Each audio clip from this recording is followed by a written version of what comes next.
तुम्हारा तीसरा और अंतिम प्रश्न है, ध्यान क्या है?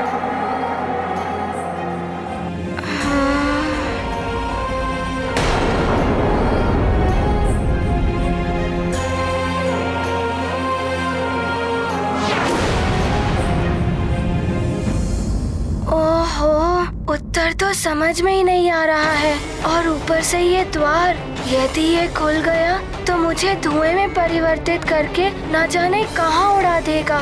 मन को एकाग्र करना होगा। शीघ्र बताओ बालक, ध्यान क्या है?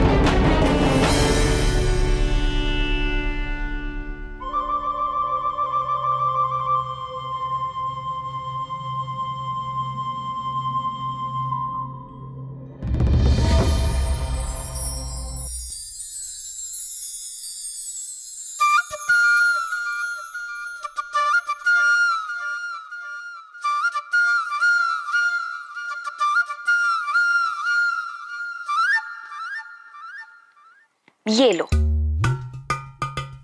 आज तुम्हें खेलने जाने की अनुमति के लिए जब तुम ये सारे मोती को इस धागे में पिरोकर माला बनानी होगी। बस इतना सरल कार्य मैं अभी कर लूंगा।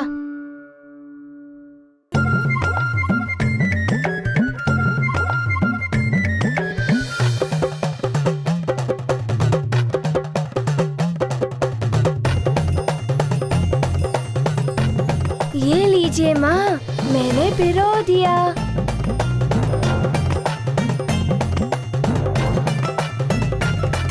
और ये भी।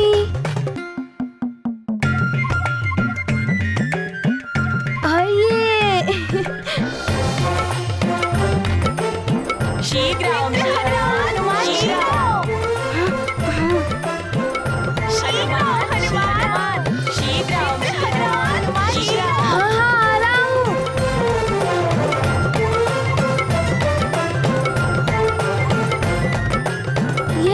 माँ, पिरो दिया।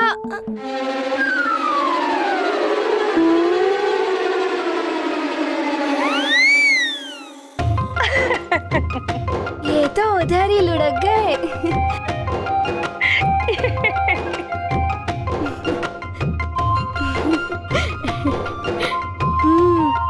मैं वापस बनाऊंगा।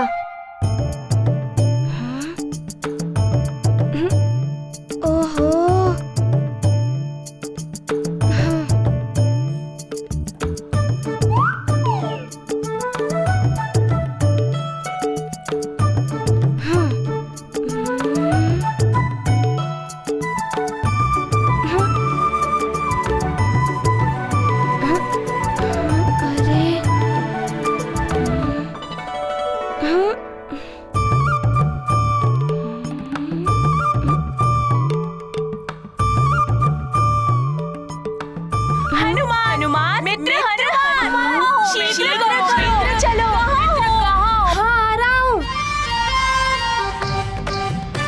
क्या एक भी मोती नहीं पिरो पा रहा हूँ मैं अब।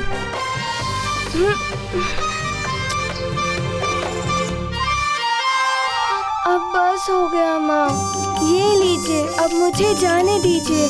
मेरे मित्र मेरी प्रतीक्षा कर रहे होंगे। पहले ये छोटा सा कार्य पूरा करके दिखाओ। नहीं माँ, अब मुझसे नहीं होगा, मुझे बहुत विलंब हो रहा है। पुत्र हनुमान, सारे कार्य बल और स्फूर्ति से नहीं होते। कुछ कार्यों में धैर्य और ध्यान की आवश्यकता होती है। ध्यान? ये ध्यान क्या होता है माँ? ध्यान एकाग्रता की चरम सीमा होती है। जब तुम सारी ओर से अपना मन हटाकर धागे और मनकों के छिद्र में अपना सारा ध्यान केंद्रित कर दोगे, तब तुम इस माला को पिरोने में अवश्य सफल हो जाओगे। अच्छा, तो इसे कहते हैं ध्यान। हाँ पुत्र, एकाग्रता के बिना कोई कार्य पूर्ण नहीं। ऋषि मुनि भी एकाग्र होकर ध्यान लगाते हैं, तभी वे भी अपनी साधना में सफल हो पाते हैं। ये गाथा महाबली हनुमत की रुचिकर लीला। लीला राम भगत की जय जय जय रघुनंदन राम जय जय जय महाबली हनुमान। घन संकट में है जीवन हनुमत करते माँ का चिंतन सहजता से पाठ सिखाया ध्यान का सच्चा अर्थ बताया। लगता है इस प्रश्न का उत्तर तुम्हारे पास नहीं है बालक हनुमान।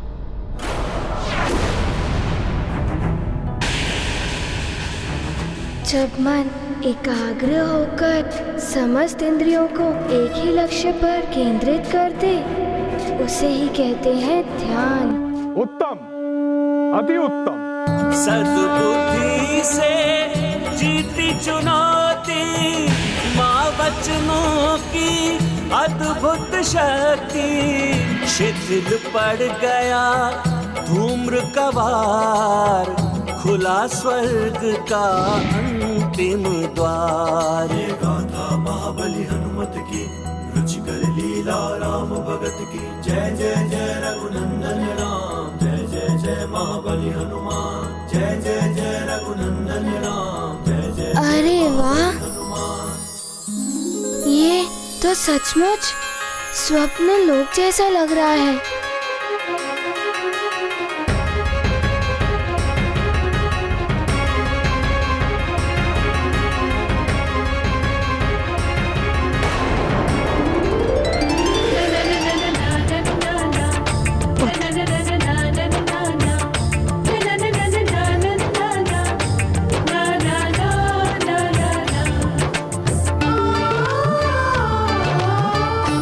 ऐसा क्यों प्रतीत हो रहा है जैसे हनुमान यहीं कहीं है?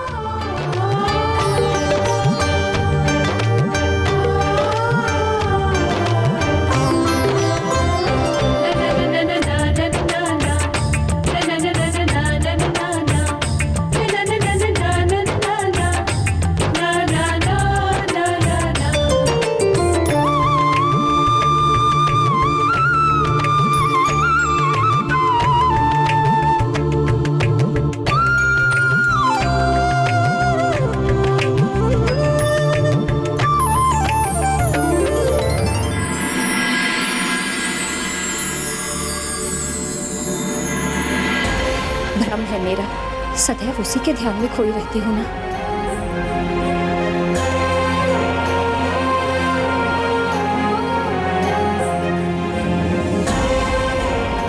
क्या हो गया है मुझे? हनुमान यहाँ कैसे आ सकता है, वो भी बिना इंद्रदेव की अनुमति के?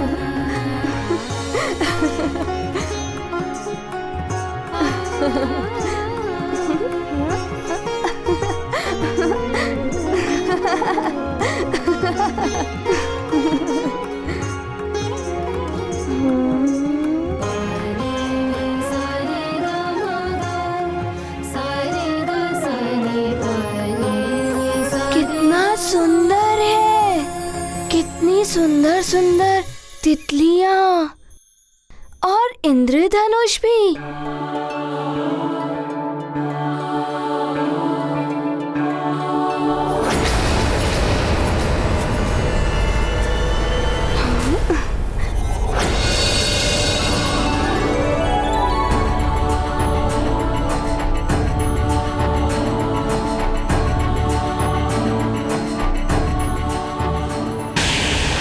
प्रधान द्वारपाल, क्या तुम्हें स्वर्ग के नियम स्मरण नहीं? देवराज इंद्र की अनुपस्थिति में बिना आमंत्रण किसी भी प्राणी को स्वर्ग में आने की अनुमति नहीं दी जा सकती। भले ही उसने सारे प्रश्नों के उत्तर उचित दिए, वहीं रोको उसे। देवराज के लौटने तक वो स्वर्ग लोक में नहीं आना चाहिए।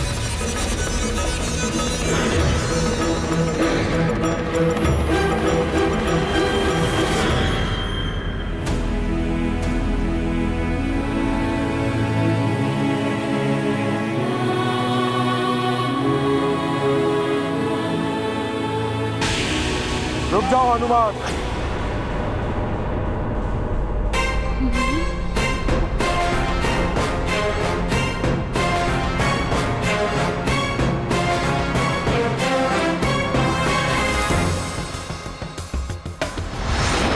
अभी भी तुम्हें स्वर्ग में आने की अनुमति नहीं दी जा सकती।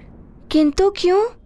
मैंने तो सारे प्रश्नों के उचित उत्तर दिए हैं। बालक, देवराज इंद्र अभी स्वर्ग में नहीं है और उनकी अनुपस्थिति में किसी भी बाहरी प्राणी के लिए स्वर्ग के द्वार नहीं खोले जा सकते। किंतु आप ऐसा कैसे कह सकते हैं? मुझे मेरी माँ से मिलना है और मुझे मेरी माँ से मिलने से कोई भी नहीं रोक सकता। मेरी चेतावनी के बाद भी अगर तुम आगे बढ़े तो मुझे बल का प्रयोग करना पड़ सकता है।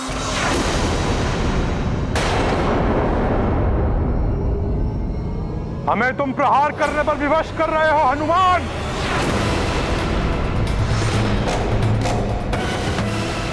देखिए, मैं यहाँ युद्ध करने नहीं आया हूँ, माँ से मिलने आया हूँ। और कोई भी शक्ति मुझे माँ से मिलने से नहीं रोक सकती।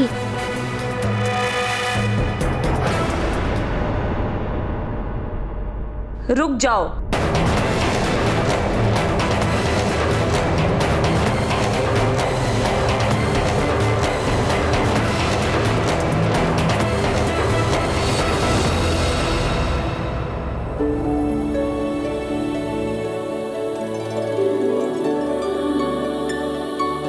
प्रणाम। द्वारपाल, इस महान बालक ने देवों के लिए बड़े बड़े कार्य किए। इसे स्वर्ग में आने से रोका नहीं जाना चाहिए। इसे प्रवेश की अनुमति मैं देती हूँ।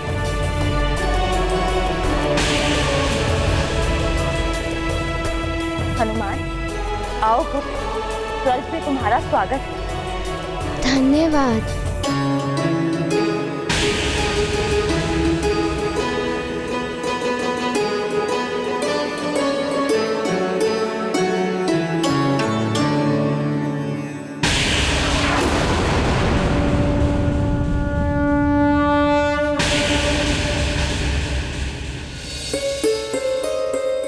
मुझे पहले तो कभी इतनी व्याकुलता नहीं हुई। न जाने क्यों कुछ तो है जो बार बार मुझे हनुमान की ओर खींच रहा। मेरे लिए उसकी एक झलक देखने के लिए तरस रहे। कदाचित इसीलिए मुझे बार बार लग रहा कि मेरा हनुमान यही कहीं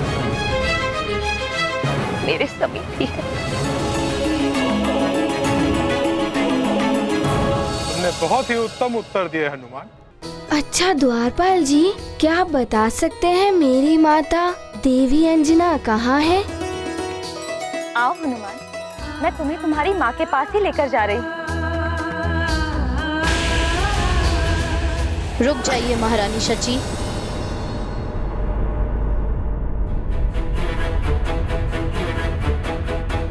क्षमा करें। स्वर्ग के नियमों के अनुसार अप्सराओं को अपने सारे संबंध तोड़ मात्र अप्सरा धर्म का पालन करना होता है। यदि हनुमान अपनी माता से मिलेगा तो यह नियमों का उल्लंघन होगा महारानी। उर्वशी, हनुमान कोई साधारण बालक नहीं है। इसने अनेकों ऐसे कार्य किए हैं जो देवता भी नहीं कर पा रहे थे। इसलिए इसे इसकी माता से मिलने से रोका नहीं जा सकता।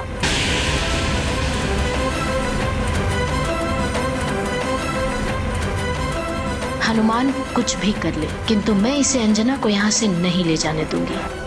आओ हनुमान, मैं तुम्हें तुम्हारी माँ से मिलवाती हूँ। आप बहुत अच्छी हैं महारानी जी।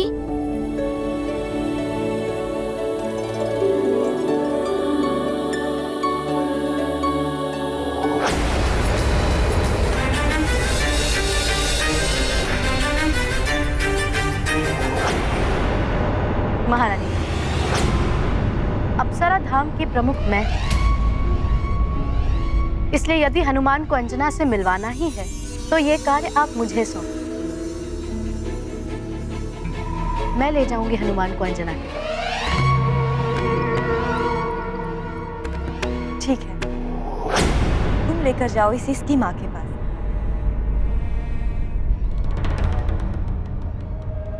चलो हनुमान। हाँ, प्रणाम महारानी। आओ मेरे साथ। चलिए।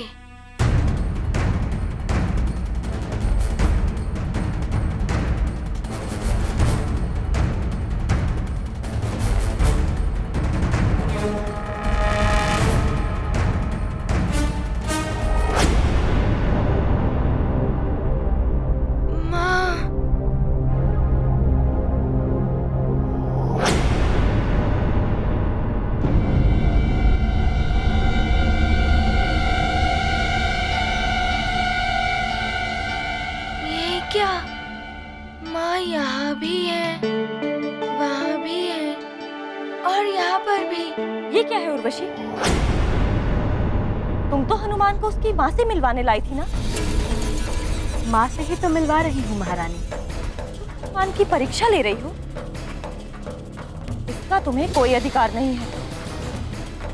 मैं प्रधान अप्सरा हूँ महारानी। यदि किसी को भी किसी अप्सरा से मिलना है तो उसे परीक्षा तो देनी ही होगी ना, अन्यथा तो कोई भी किसी अप्सरा से मिलने चला आएगा। हनुमान, ठीक से दर्शन कर लो अपनी माँ के, और यदि तुमने इनमें से अपनी वास्तविक माता को पहचान लिया तभी तुम्हें अपनी माँ से मिलने का अवसर मिलेगा, अन्यथा तुम्हें यहाँ से वापस जाना पड़ेगा।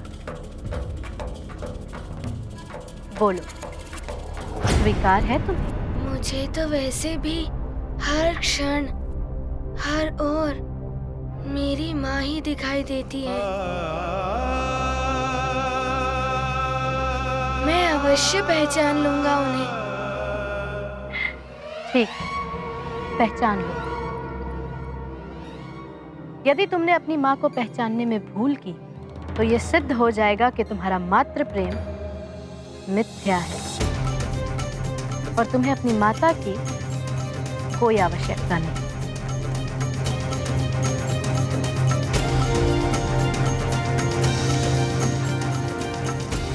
माँ, ये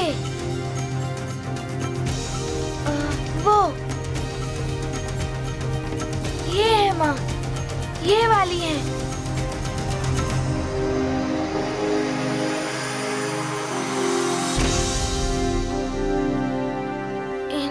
सब मेरी माँ के ही स्वरूप में है।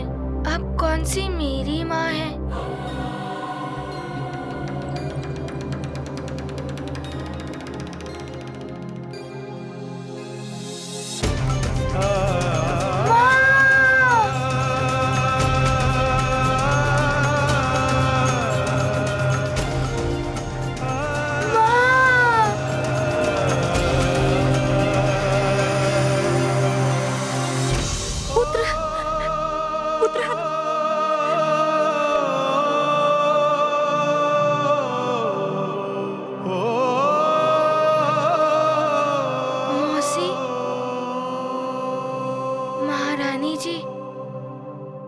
सब मेरी माँ के स्वरूप में तो है, किंतु इनमें से कोई भी मेरी माँ नहीं है और ना ही किसी और की भी।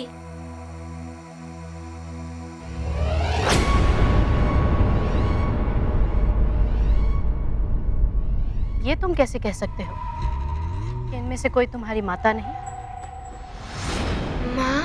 माँ होती हैं। अपने पुत्र की करुण पुकार पर माँ एक पल भी नहीं रुक सकती हैं। वो तड़प उठती मुझे हृदय से लगाने के लिए। मेरे इतने पुकारने पर वो यहाँ से इतने दूर चुपचाप खड़ी नहीं रहती। किंतु तुम ऐसा कैसे कह सकते हो? ये किसी और की भी माता नहीं? माँ किसी की भी हो, माँ होती हैं। उनका हृदय कोमल होता है। जिस प्रकार मुझे सब स्त्रियों में माँ की ही छवि दिखाई देती है, उसी प्रकार माँ होती है। पुत्र की करुण पुकार पड़ने पर वो द्रवित हो जाती हैं। किंतु इनमें से किसी का मन द्रवित होना तो दूर, कोई हलचल भी नहीं हो रही है।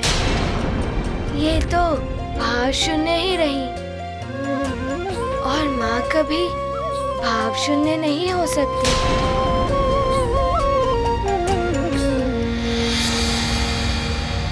उर्वशी, अब तो हनुमान तुम्हारी परीक्षा में भी उत्तीर्ण हो गया ना? अब तो इसे इसकी माँ के पास जाने दो। आओ हनुमान, मैं तुम्हें तुम्हारी माँ के पास ले चलती हूँ। आओ।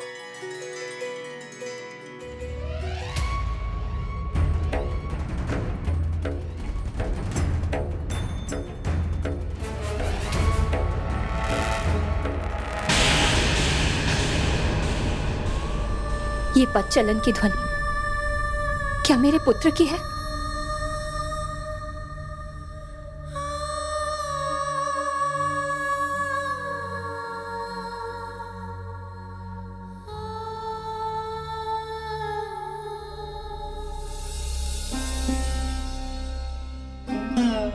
ये क्या हो रहा है मुझे?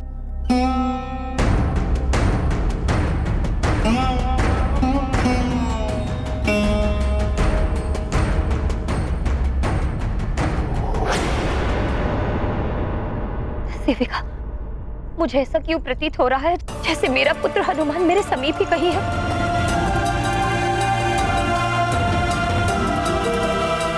मुझे तो उसके पदचालन की ध्वनि भी सुनाई दे रही है। आपका अनुमान बिल्कुल सत्य है। आपका हनुमान यहाँ स्वर्ग में आ चुका है।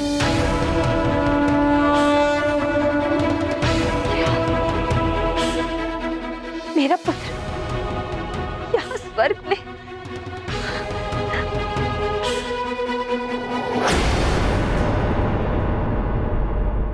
कहीं ये स्वप्न तो नहीं है? नहीं, ये स्वप्न नहीं, ये सत्य है।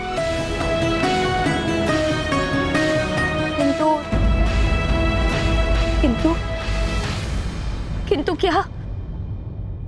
किंतु ऐसा लग रहा है कि उर्वशी उसे आपसे मिलने ही नहीं देंगी। माँ और पुत्र के मिलन को कोई नहीं रोक सकता।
ऐसा सुंदर पावन मिलन देख जिसे भर आए नयन। मिले हनुमत को माँ के दर्शन, भावुक हो गए केसरी नंदन। माता का भी मन भर आया, पुत्र को अपने हृदय लगाया। मातृ हृदय है प्रेम सागर, हर्षित है हनुमत उसे पाकर। गाथा महाबली हनुमत की, रुचि कर लीला राम की जय जय जय रघुनंदन राम, जय जय जय महाबली हनुमान।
लेने आ गया।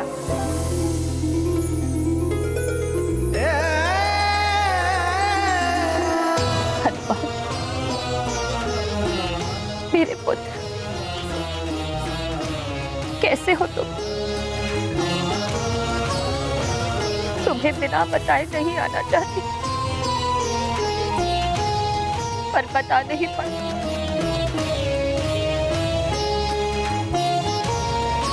मुझे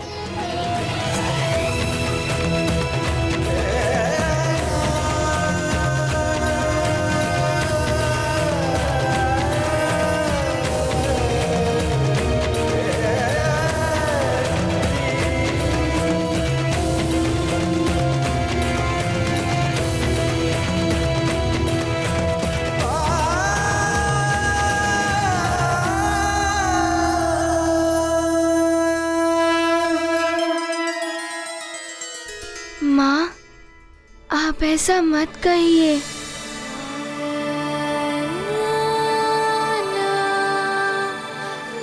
अब मैं आ गया हूँ ना, आपको यहाँ से लेकर ही जाऊंगा। आप चलेंगी ना माँ? बताइए ना माँ।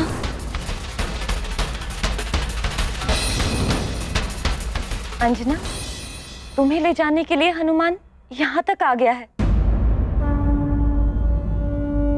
अब तुम प्रसन्नता पूर्वक इसके साथ चली जाओ।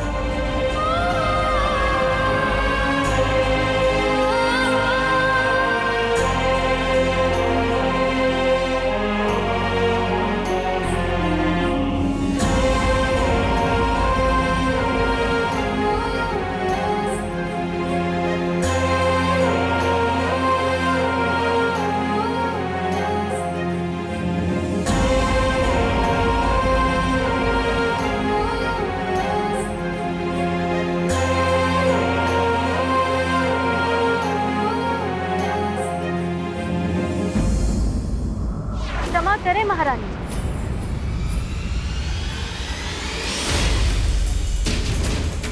किंतु अंजना यहाँ से ऐसे वापस नहीं जा सकती। ये स्वर्ग के नियमों का उल्लंघन होगा। मैं प्रधान अप्सरा उर्वशी स्वर्ग के नियमों के विरुद्ध जाकर अंजना को यहाँ से जाने की अनुमति तो नहीं दे सकती।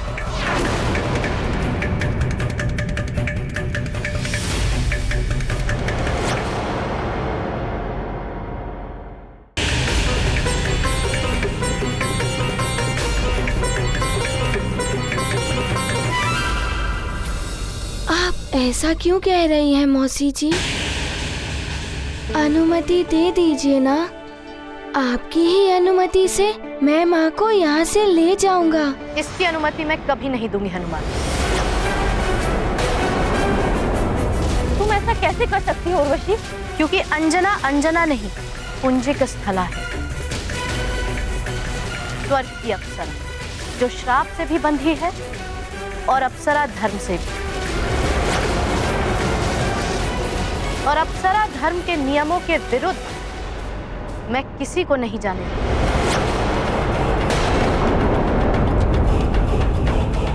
देवराज के अतिरिक्त ये अनुमति कोई नहीं दे सकता।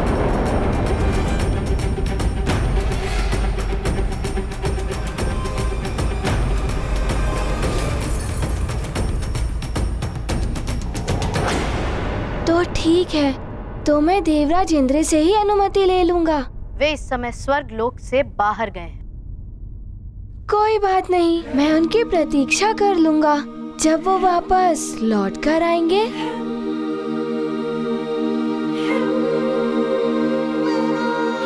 तब मैं उनसे अनुमति लेकर माँ को यहाँ से ले ही जाऊंगा।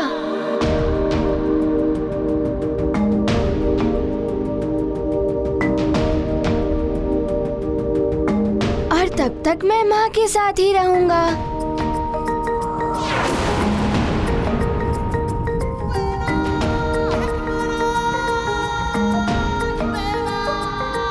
तुम भूल रहे हो हनुमान, ये स्वर्ग है और नियमों के अनुसार कोई भी अप्सराओं के साथ नहीं रह सकता। तुम्हें भी अपनी माँ से अलग रहना होगा। कोई बात नहीं, मन में संतुष्टि तो रहेगी ना कि मैं माँ के आसपास ही हूँ।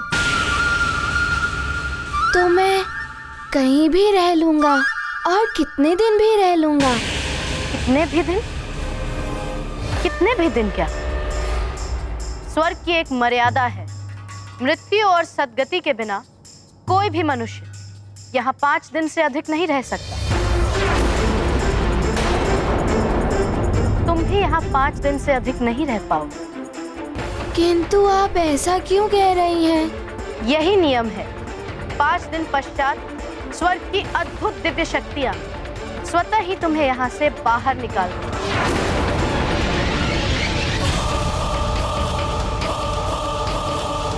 फिर चाह कर भी तुम स्वर्ग में प्रवेश नहीं कर पाओगे।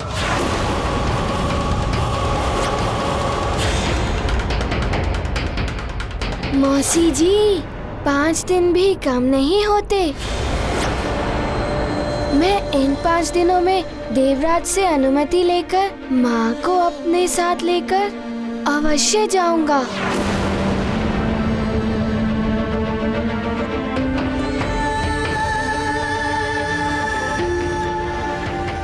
मैंने उचित कहा ना माँ?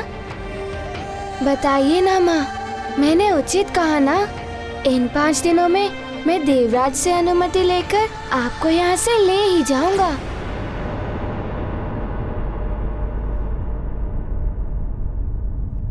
लौट जाओ हनुमान,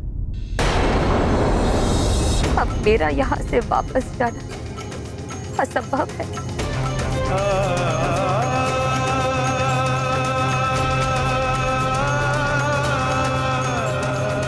आप ऐसा क्यों कह रही हैं माँ? यदि आप नहीं जाएंगी तो मैं यहीं रह जाऊंगा आपके साथ।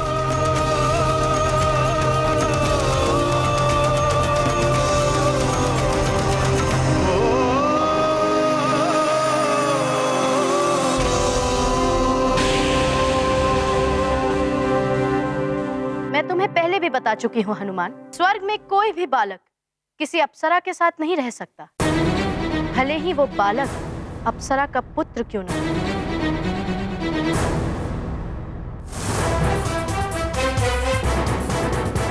उर्वशी, देवराज यहाँ नहीं है, इसका अर्थ ये नहीं कि तुम किसी के बारे में कोई भी निर्णय सुनाने लगोगी। मैं कोई निर्णय नहीं सुना रही महारानी, स्वर्ग के नियमों को बता रही और स्वर्ग के नियमों का पालन करना अति आवश्यक है।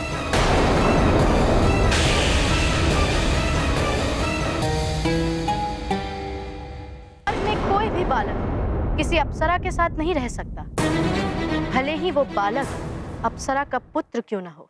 उर्वशी, देवराज यहाँ नहीं है, इसका अर्थ ये नहीं कि तुम किसी के बारे में कोई भी निर्णय सुनाने लगोगी। मैं कोई निर्णय नहीं सुना रही महारानी जी, स्वर्ग के नियमों को बता रही और स्वर्ग के नियमों का पालन करना अति आवश्यक है।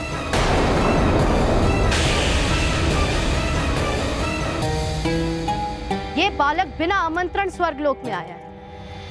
यदि ये यहाँ रहेगा तो पुंजिक स्थला के साथ नहीं, अतिथि गृह में इसके रहने की व्यवस्था की जाएगी।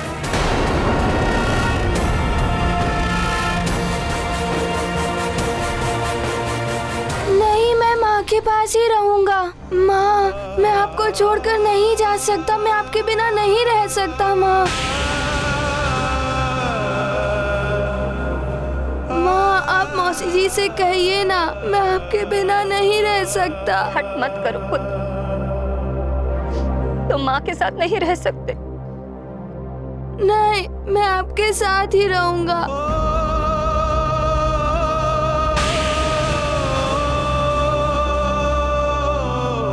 स्वर्ग के नियमों का पालन करो, जाओ यहाँ से।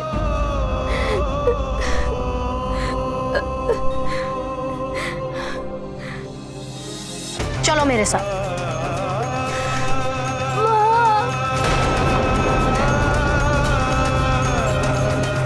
उर्वशी, ये हट है तुम्हारा। इसके लिए तुम्हें देवराज के दरबार में प्रश्नों का सामना करना पड़ेगा।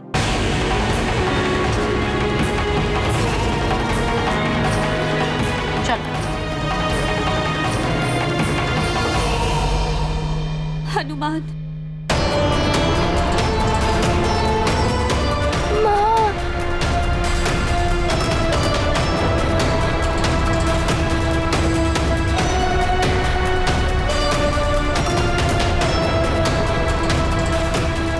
अब देवराज के आने तक कुछ नहीं किया जा सकता अंजना।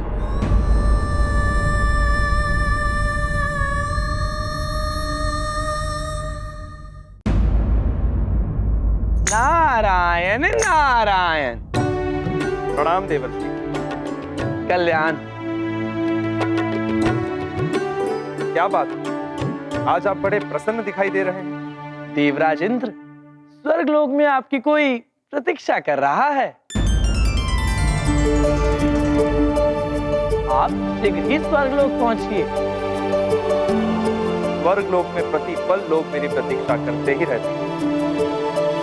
यदि इस बार भी कोई प्रतीक्षा कर रहा है तो इसमें नवीन क्या है?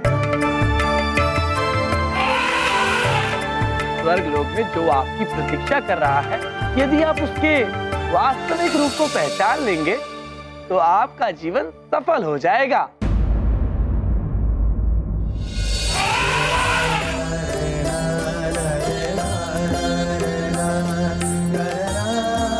रावत, बात क्या है?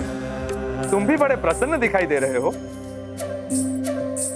देवराज इंद्र, जब अपने प्रतीक्षा कर रहे हो तो कौन प्रसन्न नहीं होगा। प्रणाम देवर्षि। रावत,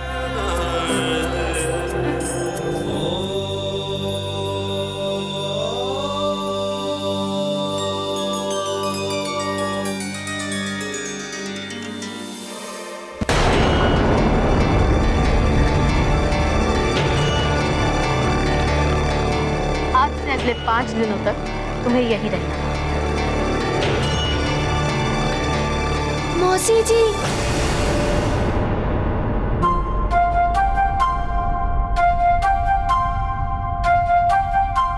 मुझे माँ के पास जाने दीजिए ना मौसी जी। आप कैसे एक पुत्र और माँ को दूर कर सकती हैं मौसी जी? पहली बात, मैं तुम्हारी मौसी नहीं, और दूसरी, यदि तुमने यहाँ के नियमों का पालन नहीं किया तो तुम ही नहीं, तुम्हारी माता भी संकट में पड़ सकती है।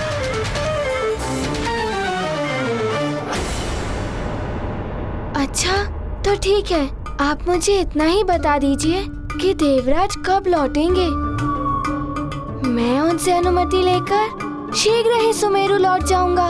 वहाँ सब मेरी प्रतीक्षा कर रहे होंगे। तो तुम अभी चलो, इसी क्षण वापस लौट जाओ, क्योंकि 5 दिन पश्चात तो तुम्हें जाना ही पड़ेगा।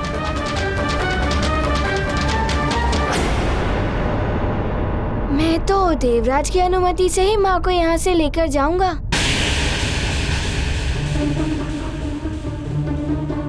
मुझे तुमसे सहानुभूति है बालक, किंतु इस बात का ज्ञात है कि देवराज अंजना को यहाँ से जाने की अनुमति कभी नहीं देगा, क्योंकि मैं तुम्हें इंद्रदेव तक पहुंचने ही नहीं दूंगी और तुम्हें 5 दिनों तक उलझाए रखने के लिए एक सेवक ही पर्याप्त है।